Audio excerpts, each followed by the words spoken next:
Good evening.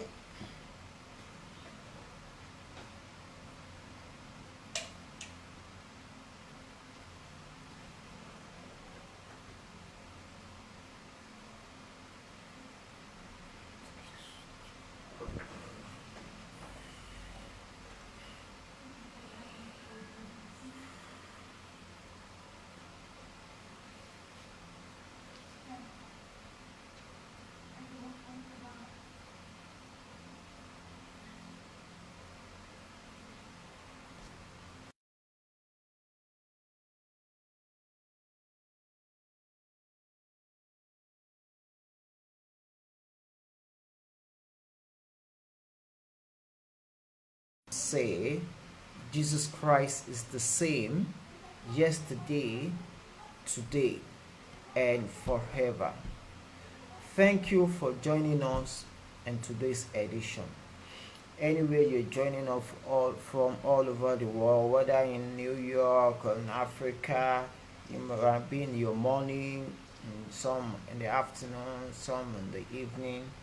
We want to say we appreciate you for joining this evening.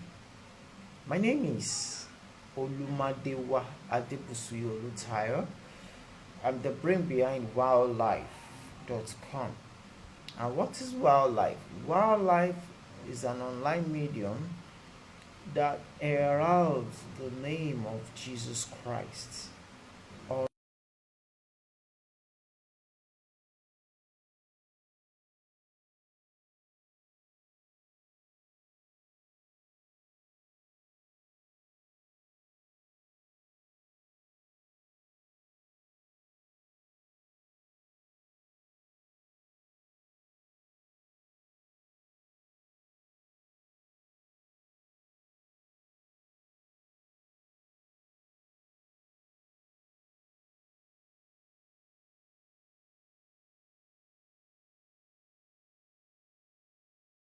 Of influence.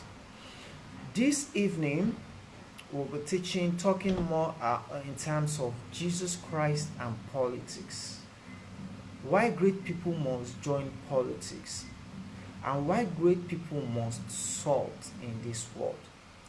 And with me this evening is Prince Adelaja Adeoye.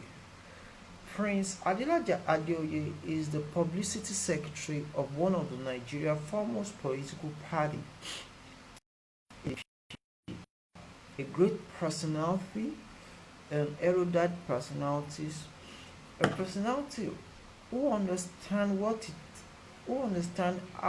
things Adeoye for this wonderful edition of Waohlife.com. Waohlife, heralding the name of Jesus. Hello, sir. Hello. Good evening. Thank you for joining us. Thank you so much. We are so happy to have you here. Thank you for your time. Thank you for your gesture, and thank you for what you have been doing in our nation. We celebrate you and we love you. God bless you, sir. Thank you so much. Going straight to the point, can we meet Adelaja Adeoye? Can we meet you? Well, Adelaja Adeoye is the National Public Secretary of one of the renowned political party in Nigeria, and is a young politician as well. And I am someone who is passionate about our country and how things of leadership and governance is done in the country. So that's just who I am. Wow, that's profound. Leadership and governance in our country. That's awesome. I understand you're a Christian and you believe so much in your values. I understand you're a Christian and believe so much in your values. Yeah. What can you say, if we're going to start like that, what can you say, Jesus Christ and politics? What can you say about that briefly so that we can go straight to most of these points? Well, if we look at the creation of the world itself, there are some elements of politics in it.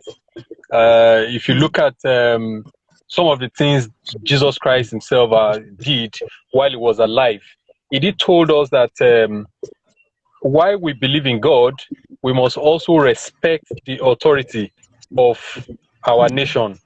That's to show to Wow. you that Jesus Christ himself understand that there must be rule of law, there must be orderliness, there must also be a system whereby people must obey laws. So Jesus Christ has given us a good example of how we should conduct ourselves as Christians and also as a people on earth. So he's a leading, he was a leading light, and he is still a leading light. And of course, he is the one guiding us, and he's the one leading us, and he's the one giving us the spiritual support for us to coexist peacefully here on earth. Oh, thank you very much. You see, when you are dealing with a politician, their own disposition is always excellent and different. Thank you for that analogy. In fact, I'm excited to actually know you and to connect with you. Now, to you is this: why do you think great people with great values are running away from Nigerian politics? Why do you think so? Can you come again? Great people, I said, why do you think, why are great people running away from politics? Why? I mean, well, why do everything's no, you can continue, sir. everything depends on the orientation people have about politics, because this popular saying that politics is a dirty game, and as a lot of people tend to shy away from it. But then we must not say because what people say about politics, then we should shy away from it. If you look at it recently, you find out that even Christians are becoming more aware of politics, why they must be involved in politics. Look, for instance, if you look at Nigeria, the way we play our politics in Nigeria, there's some element of religiosity in the way.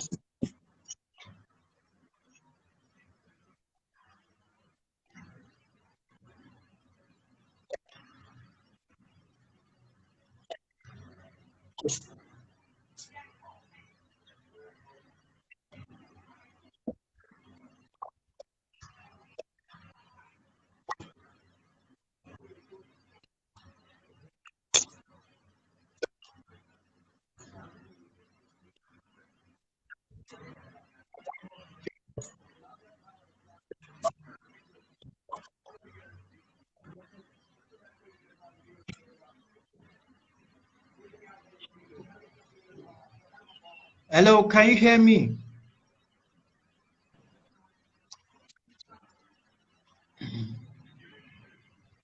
Hello, hello, can you hear me? Hello, can you hear me? Hello, hello, can you hear me, Mr. Prince Adelaja? Can you hear me? Oh, sorry. Did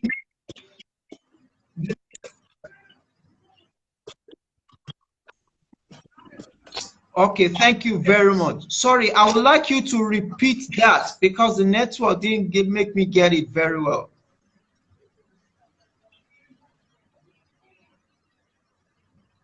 Before the network disruption was that if you look at the composition of our political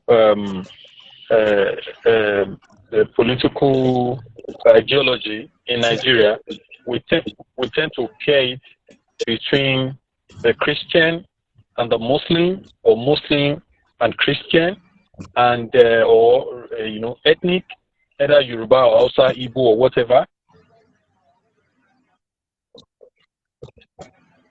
are becoming more involved. They are becoming more enlightened about politics and how politics should be done in Nigeria.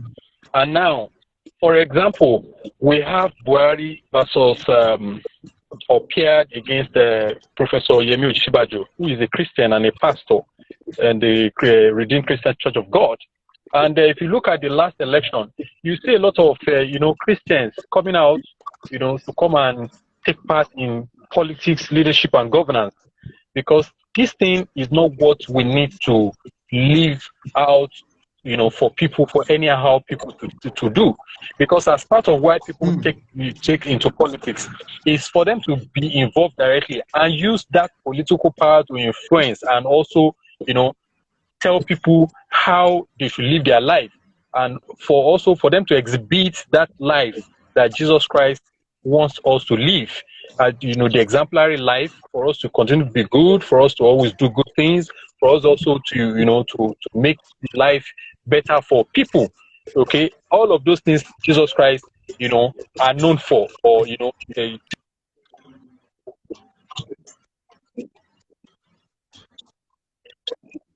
policies. But then some are still laid back. We still need to do more. We still need to let more people know that they need to get involved in politics. We need to let them know that more people need to come out and take part in politics. It's not a matter of a dirty game or whatever they call it. But that's not the issue for now. The issue now is how we are going to get more people to be at the helms of affairs. If you look at the country generally, you see that if some of our people from the north, they are more aware about politics, and that's why you see most of them at the National Assembly. You see mostly Muslims there, because they are aware that they need to participate in politics. The place of religion is on one side, the place of politics is on one side, but then it is good for everyone to be involved, so that by the time we are all involved, then we can begin to have good leadership. People who have high moral value participating in politics. People who have fear of God participating in politics. People who, before they embezzle money, before they commit they do corruption, they remember that vanity upon vanity, everything is vanity, as stated in the Bible. They say, just like Bible said, that what are you going to gain that you inherit the whole world and you lose your soul? So now, by the time you know such teachings, that is stated in the Bible, by the time you are at the helms of affair, or you get into politics, you will know that going there to go and steal money or to go and acquire, is just a waste of time. So that teachings will tell you the need for you to do good things, for you to do more things for people to enjoy, for you to show that example that Christ actually lives in you as a Christian in politics. Wow. You see, you are opening an arena to some of us. You are telling us some things that we've never heard before, telling us, bringing the message from the pulpit, and you are actually dissecting it. Thank you for this. Now, with what you said if you look at what Jesus Christ has been doing, heal the sick, feed the people, do you understand? Those are the survival thing in the lowest form of the Maslow's hierarchy, which are the things that humans actually get themselves concerned more. Now, for the people in the church, how do you encourage them to actually go out and join political party the same way they troop out daily for services on Sunday, on Wednesday, and yet too busy to join a political party? How do you encourage such people? Well, it is very simple. If you look at Nigeria, for instance, now we have a structured, Christian religion bodies like the CAN, like the Pentecostal Fellowship of Nigeria. We have a whole lot of them. You understand that they are well structured. So this thing the awareness has to start from the top leadership, from the top hierarchy. Okay, then they cascade it down.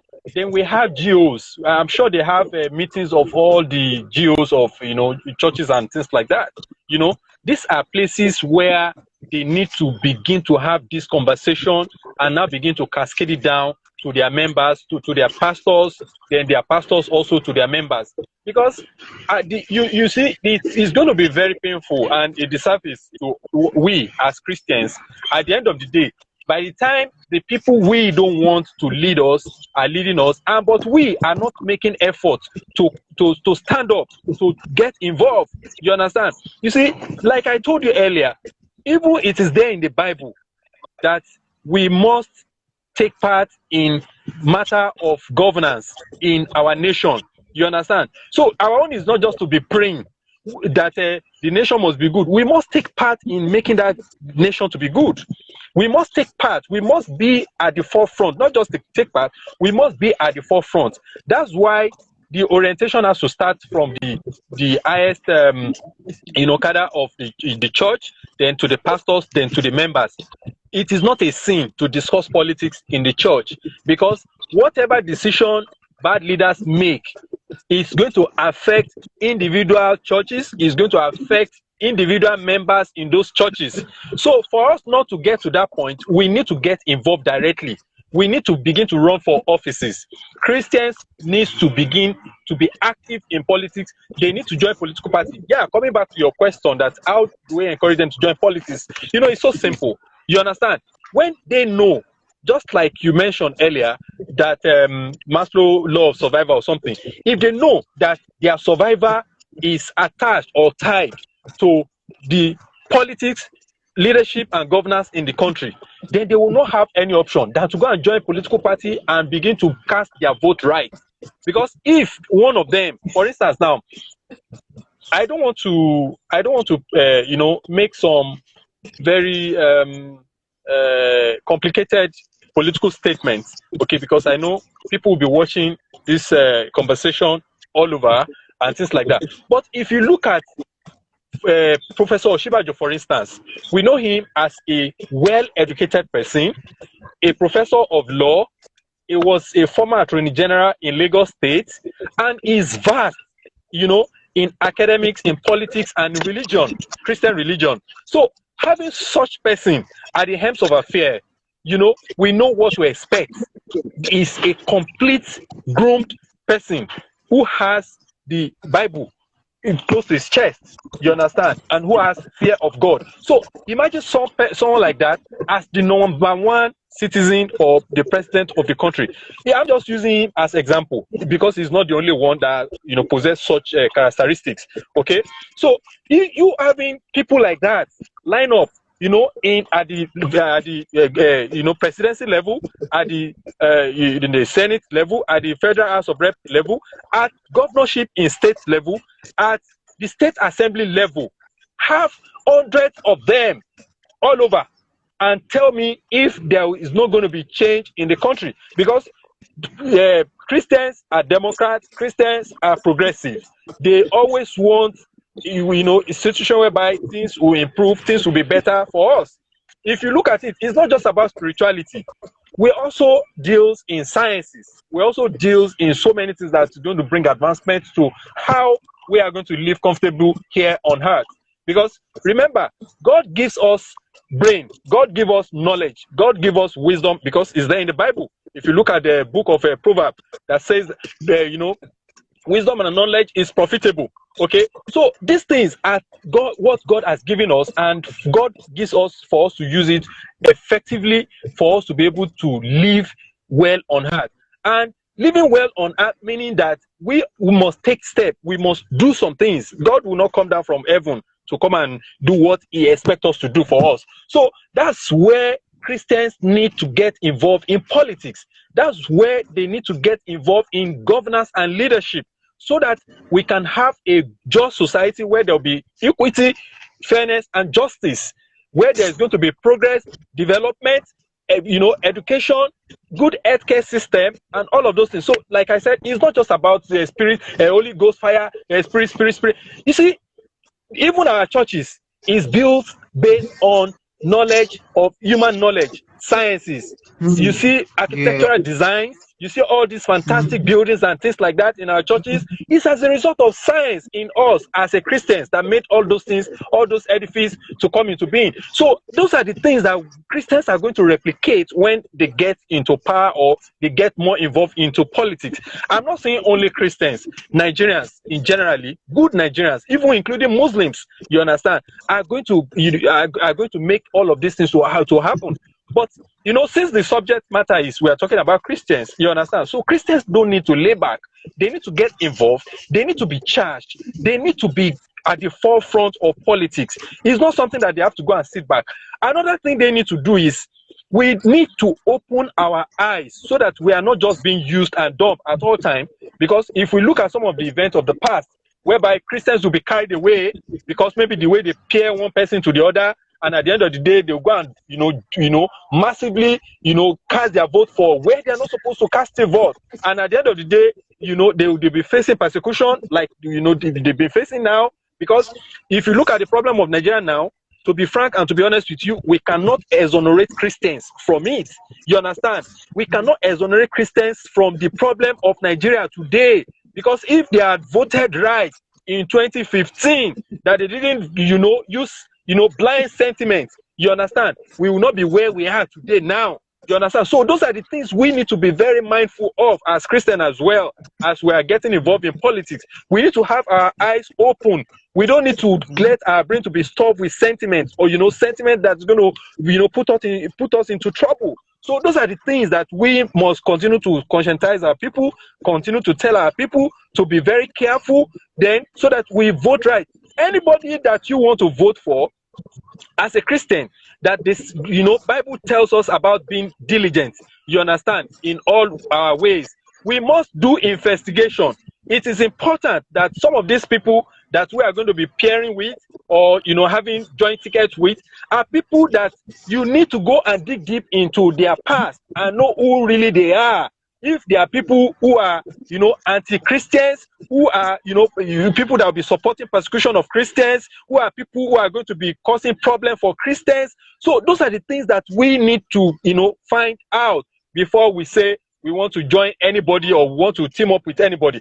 But we as a people, we are people that we believe much more in humanity. We believe much in justice. We believe much in equity and fairness and progress. So that's why we need to get involved. You cannot see a Christians that will be going about telling people that forcefully people properties must be taken over, or people land must be taken over, people mineral resources must be taken over by force, with a brute force, with killings and things like that. You cannot see Christians do all of these things. So that's why Christians needs to come at the forefront of leadership in this country, because they are the only person that can galvanize everybody together and push the country and move it forward. There are other people in other religions too who can as well do these things. You understand what I'm saying? But because our subject is narrowed to Christians, that's why I'm making all these arguments. Thank you.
You see, the truth of the matter is that election in Nigeria or casting vote in Nigeria is a voluntary thing. I can hear you. Can you hear me? Yes, I can. I can hear you. Okay. So casting election in this country is a voluntary thing. It's not something that can be forced. Nobody can be forced out of their home to come and vote on the day of election. Okay, so that is where orientation comes in. That is where people must see value in why they must cast their vote, because a lot of people, the general belief is that all politicians are the same. Okay, every 4 years is garbage in, garbage out. So that's how they see it. And for us to change this trend, by the time people get involved by themselves, they are at the forefront of governance, leadership, electioneering, and the running of the country. They see need that, oh, if we get involved, we vote. We didn't come out on the day of election to come and collect 2,000 salt, Maggi, iyo, and all sort of things before we can vote for someone. They see that this person, if we vote for this person genuinely, then we can be able to hold this person accountable. You understand? You see people coming out and be voting. But what we see now is what we call political merchants. You understand? Merchandising. Okay? Where people come out on the day of election, or people are going and lure out from their homes to come and vote, line up, and they begin to share 1,500 naira for them to vote, because they don't even know why they are out voting. They don't know. Okay? So, but at the end of the day, you now begin to see some of them complaining after election that there's no light, there's no good road, there's no this, there's no that, and things like that. It's because the voters' education in Nigeria is really not that strong. People don't know why they have to come out to vote. You understand? The young people you see on the street, playing football, is because some of them, they don't know how to vote. They don't know why they have to vote. Why few of them who know why they have to vote but have lost confidence in the system. You understand? Maybe they are afraid to go to polling booth because of they know that thugs will come and disrupt the election, or they'll start shooting and things like that, and they don't want to die, so they rather stay indoor watching movie, following the result on Twitter, Facebook, and Instagram, and things like that. Or maybe they are on the street playing five-a-side or things like that. So these are the things. So we need, as a people, as a church, you understand, begin to conscientize the people why they must vote. Christians must be deeply involved in politics. They must be involved in the orientation, the voters' education, why people must vote, the reason why they must vote, and how they will vote. You understand? So they will vote right. They don't go and vote for someone who will go to Abuja, and at the end of the day, that is the end. He will come back after maybe 3 years, you understand, and just sprinkle little money and do one or two Sakama J constituency project for them, and after you win election again, it disappear. So that's not how it's supposed to be. When you win election, you are going on the mandate of the people. You are responsible for the people. But if you now go and borrow hundreds of millions of naira to come and buy vote and things like that, so invariably you are not answerable to any of them. You understand? When you get into office. So one of the things we must be doing as a Christian is to begin to discourage people, selling their votes. You understand? People must stop selling their votes. People must stop collecting money from politicians before they vote, so that they can vote right. They can guide their votes. At the end of the day, if the politician is not doing well, they can call the politician out. Because how it should be is that by the time you get into office, you are responsible to them. There must be either quarterly or by annual, town hall meeting, where you are going to come back and give people your scorecard, what you have done so far, what you intend to do, and so many other things that you plan to do for them. You understand? Those who need job, how you are going to help them facilitate job. Those who need scholarship, how you are going to help them facilitate scholarship, and so many fantastic things like that. Because the reason why we are in governance or politics is for people to have a better life. It's not just for you to go and make law. You cannot be speaking grammar to someone who is hungry, someone who does not have job. You understand? You cannot be speaking grammar for them. You must be able to aid their life. You must be able to do something that is going to help them live better than the way they were. That is the essence of governance. Okay, that's the reason why we must send God-fearing people to that place, so that by the time they get there, they will not just take all the money and pocket it alone and not give it to people and not help people with it. That is the role of Christian. Because if you even look at Jesus Christ himself, he turned bread, he fed people one loaf of bread with 5,000 people. With little fish, with 5,000 people or more. You understand? He turned, water to wine, and people were marrying. To tell you that for us to even exist in this world, we must have food to eat. We must have good clothes. We must have shelter. We must have all of these things. That's why we need people who can go there and replicate what Jesus Christ have done during his lifetime. So orientation is very key. It's very, very important that people must know why they must vote and how they must vote. They must be able to have confidence in the system, that if they vote, their vote will count. So those are the things that we Christians needs to do for people, so that on the day of election, you not see people go on the street and be playing soccer. Because if I have children now and they are of a voting age, I will not allow them to sit at home. You understand? Because I know why they have to go out there and vote. You understand?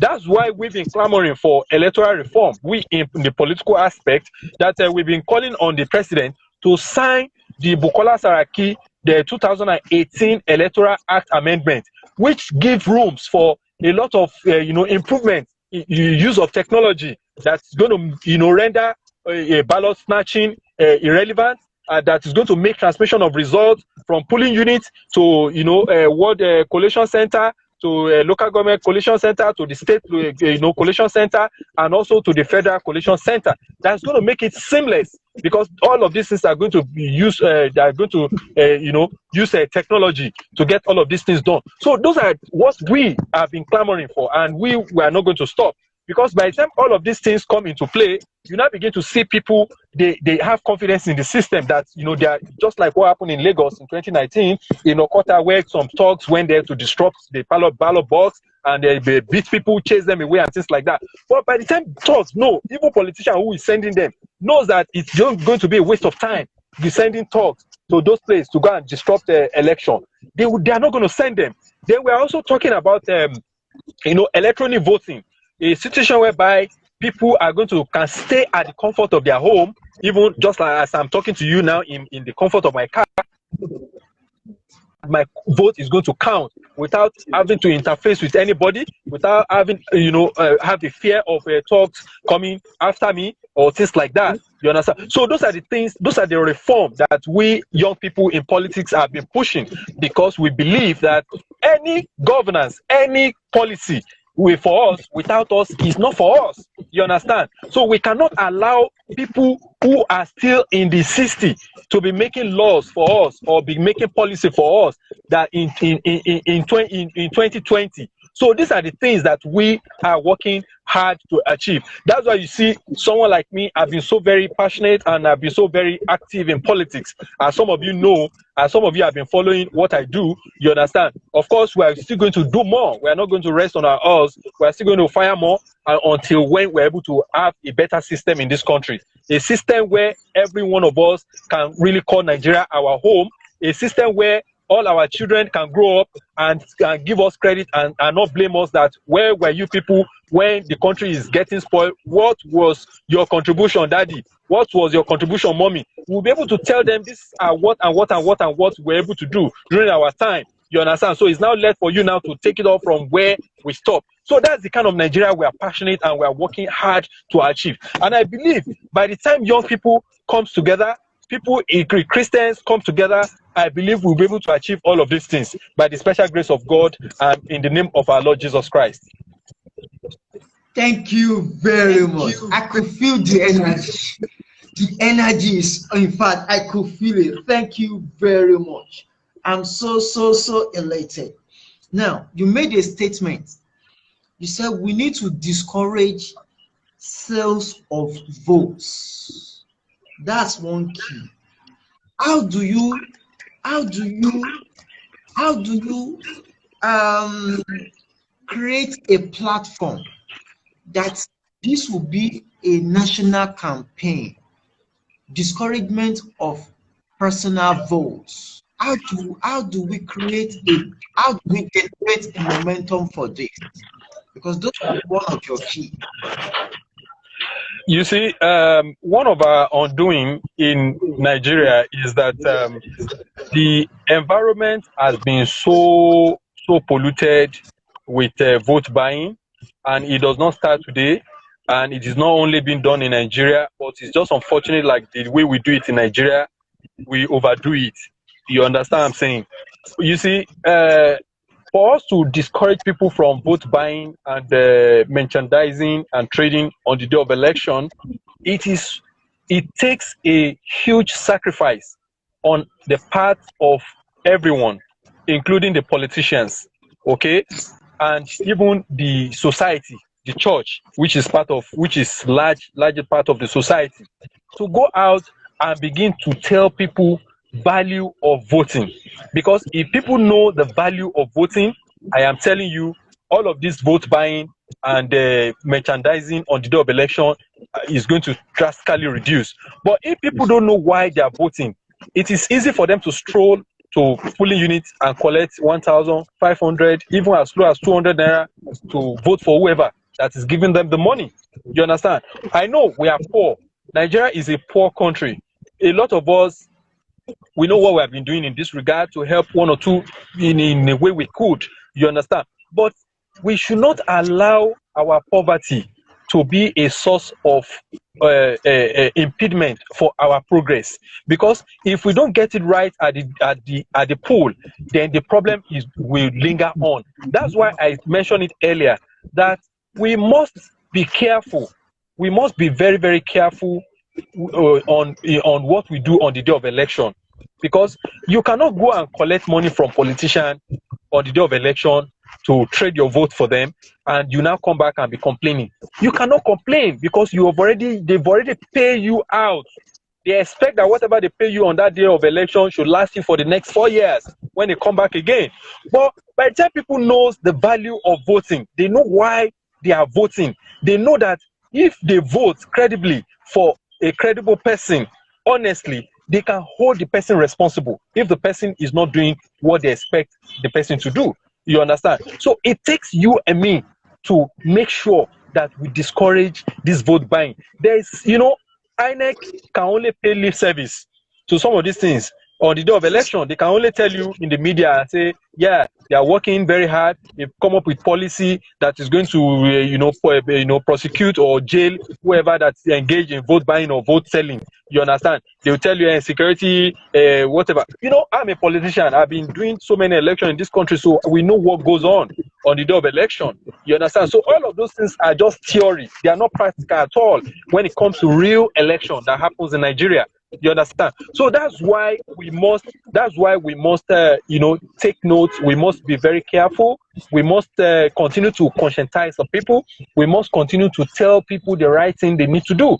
We must continue to inform, help people to have an informed mind of how the Nigeria of their dream should be, if they should do so and so thing. It's not that all the politicians that have been voted into office are bad.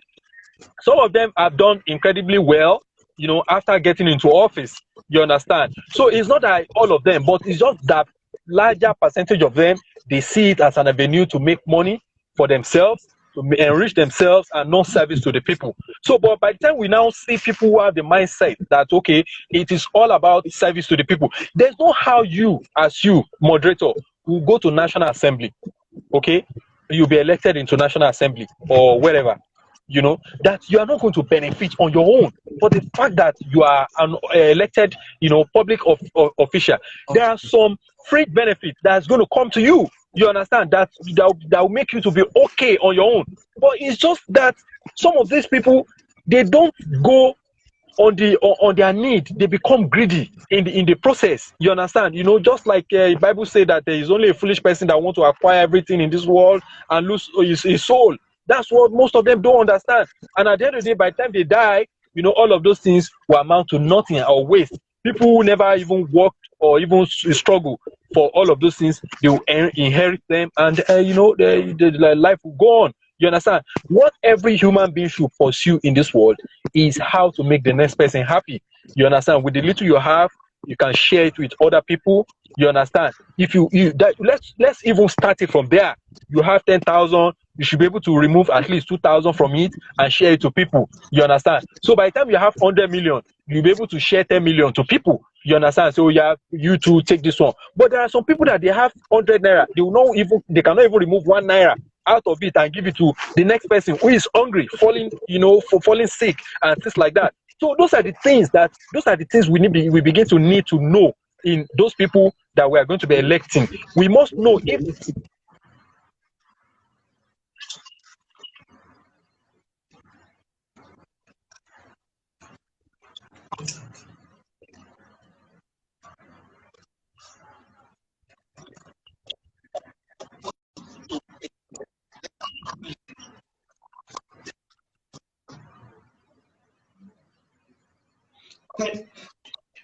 Thank you very much. Wow, wow, wow, wow.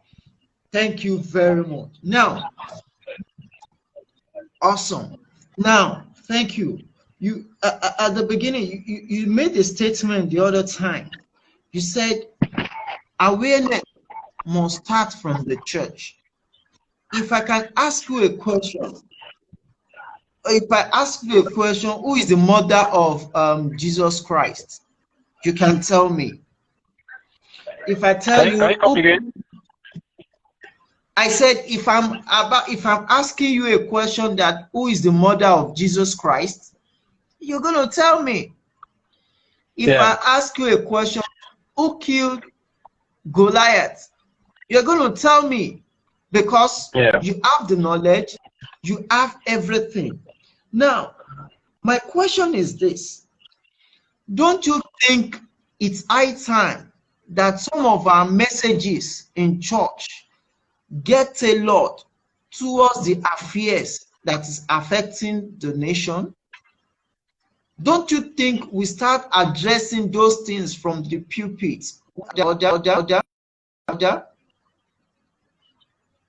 So what do I mean? The case of vote buying. Don't you think it's high time the leadership of the clergy start saying such a thing as their responsibility in order for us to get more people to go into politics? So what advice do you have for them?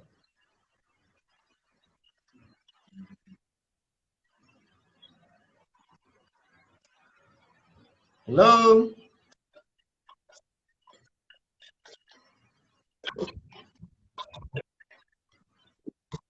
Yes, I can. I can. I can. I can.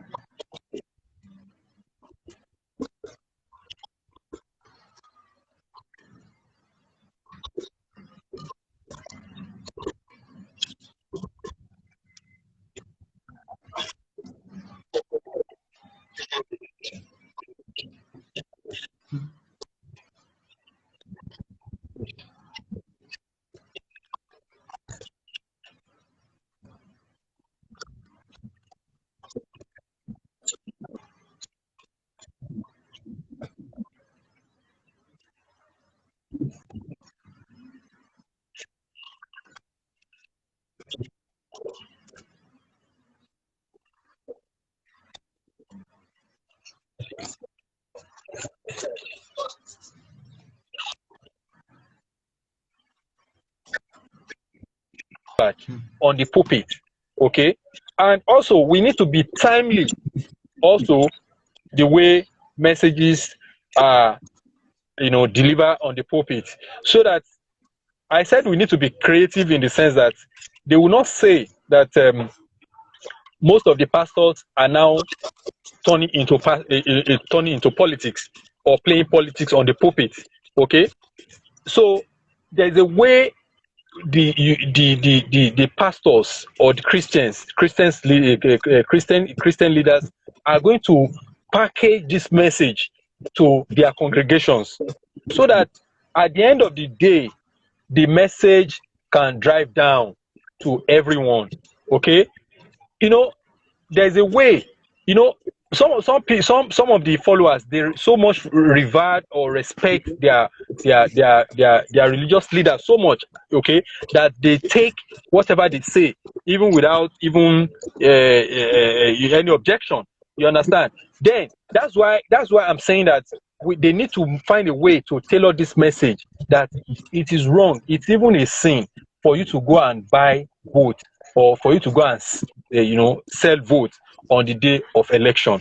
You understand? So by the time people now begin to know all this and they also know value or benefit of voting rights at the poll, then I'm sure they will now begin to do the right thing.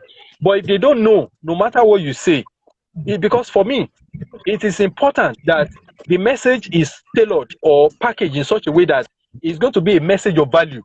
The people will see value in what they are doing. The people will see value that we are voting because of XYZ. It's not just that, okay, because Nigeria is voting, then we have to go and vote. No. But if they know why they are voting, they know that if they vote for Mr. A, this is what they are going to get. If they vote for Mr. B, this is what they are going to get. Then they will be able to decide right on how to vote. Because I said it earlier, that if you collect money, you vote, you cannot hold anybody responsible or accountable. You understand? But if you vote without collecting money from anybody, then you can hold them responsible if they are not doing what you expect them to do. So it's as simple as that. It's not a rocket science. Then the pastors at the pulpit, they also not need to mislead people into voting wrongly, because that is another aspect that we must also understand. Because if you look at the events of the past, maybe because they come to your church and pick a vice president, or they pick a secretary to the federal government, to the federation, or they pick a senate president from your church, then you don't want to know, because there might be a bigger agenda that is even bigger than just coming to pick someone from your church. Okay, that you might not know. You understand? But for the fact that they have come to pick somebody from your church, then you now instruct everybody this is the way to go. And by the time all of them they go that way, at the end of the day, the agenda why those people came to pick someone from your church now begin to unveil itself. Then everybody now begin to blame themselves that, oh, why do we have to do this where we don't know, with this, that and that. So that's why I say that the spiritual leaders, before they package these messages or they get involved, they need to pray that Holy Spirit should lead them. All right. If Holy Spirit lead them, even though somebody is coming to pick somebody in their church as a deputy or whatever, Holy Spirit will tell them, reveal to them that there's deceit in this thing that is happening.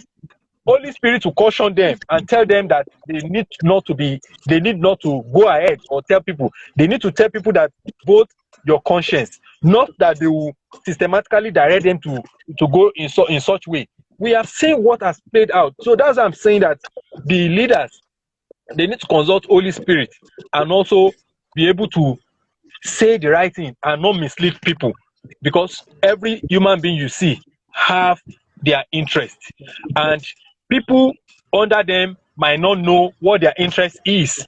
But if you don't know what their interest is, you just go blindly and go and do their wishes without asking questions or without even blinking an eye.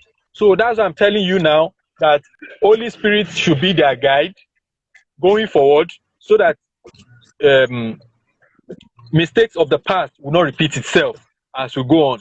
We need to put ourselves together as a body of Christ and ensure that we put a good representative that is going to lead, that is going to glorify the name of God. Thank you very much. Indeed, you are a politician. You've been practicing politics for how many years now, if I can ask? Well, I'm a young politician. I've been in politics all the days from my school or from the school days. I've been a member of student union. I've been a faculty head. I've been one of the kingmakers, in schools and things like that. So politics for me has been right from secondary school. That we've been finding ourselves in one leadership position or the other. You understand? And this is where we are now. and we pray that God, who has brought us thus far, is going to take us far, far beyond here now that we are. Because as God will have it, we are not just out advocating. We are also out because we want to be part of the change process in the country. So that's why you see that we are more passionate, because we believe that the future belongs to us and belongs to the generation coming after us. So if we, as a people, we cannot stand firm, we cannot be involved, we only leave it to all these elders. These elders, when they come, when they are old, they just push their incompetent, useless children forward, and those ones will take over, and the cycle will continue over and over and over, because we are not taking actions. You understand? So by the time we have like 1,000 of people like me across the country, we are struggling with them. There's no how that we are not going to see 100 out of the 1,000 of us, break through in and push the rest of 900 of us forward. You understand? So that's what I believe, and that's what exactly I'm doing. Of course, I also have people like me here and there across political party lines and across Nigeria that we are getting ourselves involved with politics. Thank you very, very much. I can't believe that we spent 51 minutes now. Can you imagine? And I still have a lot of questions, but we've spent 51. So we have 4 minutes left out of the 51 minutes. We have 4 minutes left. And I want to ask you this question. If you have opportunity to get into one leadership position today, what is that one thing that you will expect that will change the whole nation? That one thing is very simple, and that is why we are here in this country. Okay, there's this clamor for restructuring. Okay, restructuring meaning that there must be fairness, justice, and equity. You understand? There won't be a situation whereby any Nigerian in this country will be feeling inferiority complex and say, because I come from a south, that is why I am not measuring up, or because I come from a north, that is why people are always speaking against us. You understand? So this restructuring is all about bringing people together, and let every one of us, irrespective of our religion, our tribe, our creed, and all of that, think that we are one Nigeria. You understand? So it's not as if maybe I will say because I came from Southwest, then all my cabinet, all the people around me that are going to be serving me, 90% of them are going to come from my region. No, it's not going to be like that. I have to follow the rule of law. I have to follow the federal character as enshrined in the Constitution of Federal Republic of Nigeria. You understand? That everybody, it has to be a participatory governance where everybody will be involved. So I believe restructuring is just key. It's just one thing that we're going to effect, that everybody across board will have a feel of Nigeria and have a feel of good governance. Thank you, praise of the Most High God. Thank you. We celebrate you. I hope when we call upon you, you will answer up again, because now we only have 3 minutes left, and one of the key questions I want to ask you is advice to the young people in Nigeria, especially advice to young people in church who think now, okay, basically this is what I want to communicate. Every year, churches turns out more pastors, which is good. For me, it is good. Now, advice to them, the same way we are grooming pastors. Advice, can't we groom more pastors to join politics? So advice to churches on that role. I need that. Okay. I think it's a very nice and lovely question you've asked, because no matter what we do, there's every element, there's politics in element of everything we do, whether in our home, whether in the church, choosing leadership in church, there's an element of politics in all of those things. So we must own up. We must stop pretending that Christians don't do politics, that is just a thing of, it's just a thing of spirituality. No, it's because of this pretense. That's why we're having this problem we're having. Like, oh no, because you're a Christian, You must not be seen like you're a politician. We must come out, we must own up, we must conscientize young people in church and tell them to get involved in politics. One of the first things we need to tell them is, if you are 18 years old, in fact, that should be like a constant, message in church every Sunday. Every Sunday, before pastor begin to mount up, begin preaching, that should be like a constant message in church, that as long as you are 18 years in this church, you must register for a political party of your choice. You must collect, voters card so that you can vote and be voted for. That should be a constant message. So by the time we put this message out, you now begin to see people attitude towards politics to begin to change without much, energy.